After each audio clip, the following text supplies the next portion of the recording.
The key to unlocking more power and speed in freestyle isn't about pushing harder.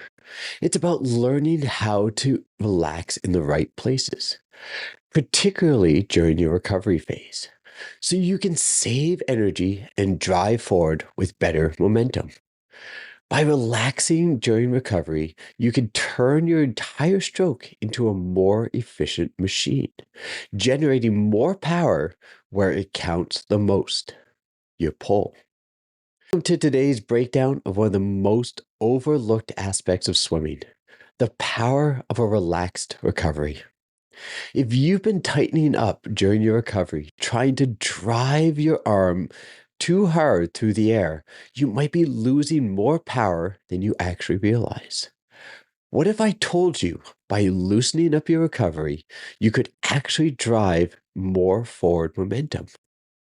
Stay with me because I'll show you how relaxing can make you faster in the water without sacrificing energy.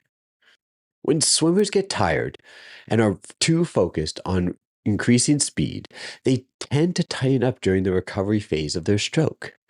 They overreach, they muscle through their recovery, and they think that by driving their arm faster, they're adding to their speed. But in reality, the opposite is true. What's happening is that they're expending valuable energy without catching water effectively. Tightening up doesn't just tire you out quicker, it throws off your balance in your stroke, causing misalignments, increasing your drag, and your inefficiencies. So, what exactly are we talking about when we talk about a relaxed recovery? A relaxed recovery is about freeing up your shoulder and your arm to move naturally over the water without forcing it. It doesn't mean being lazy with your stroke. It means keeping everything loose enough so that your body can rotate effectively and set you up for a powerful catch. Think about it like an elastic band. When it's too tight, it's too hard to get any snap from it. But when it's just right, you can use the tension to create energy. A relaxed recovery allows you to set up for a more powerful pull, saving energy in the process.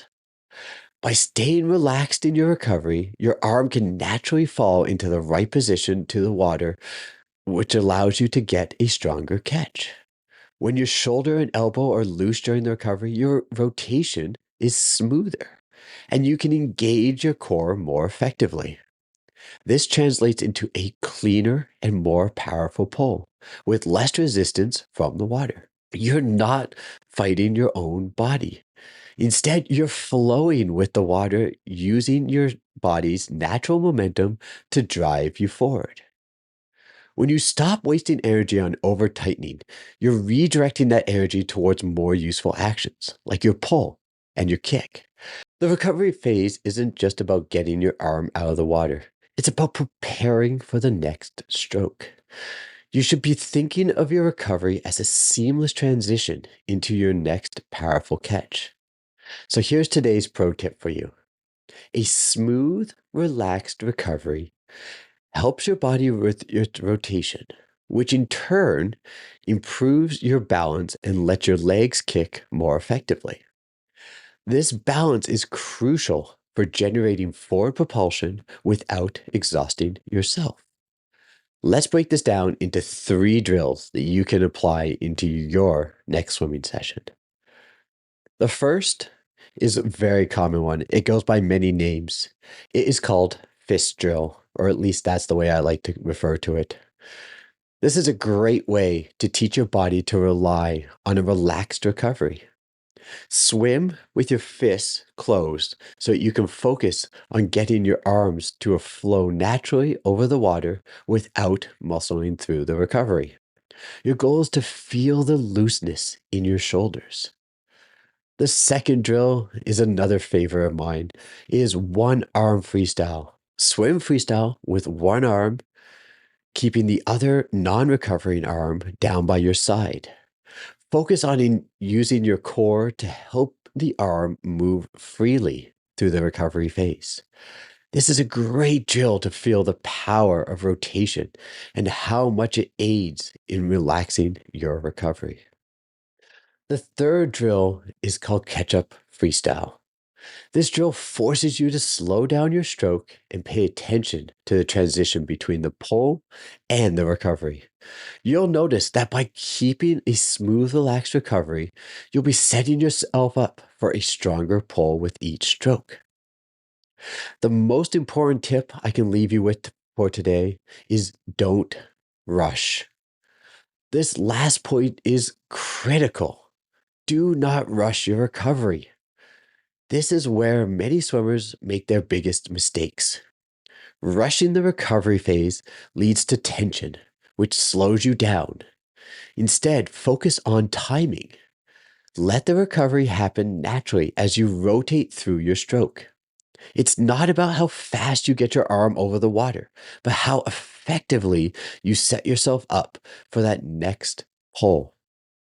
If you take your time and relax, you'll feel a surge of momentum in your stroke.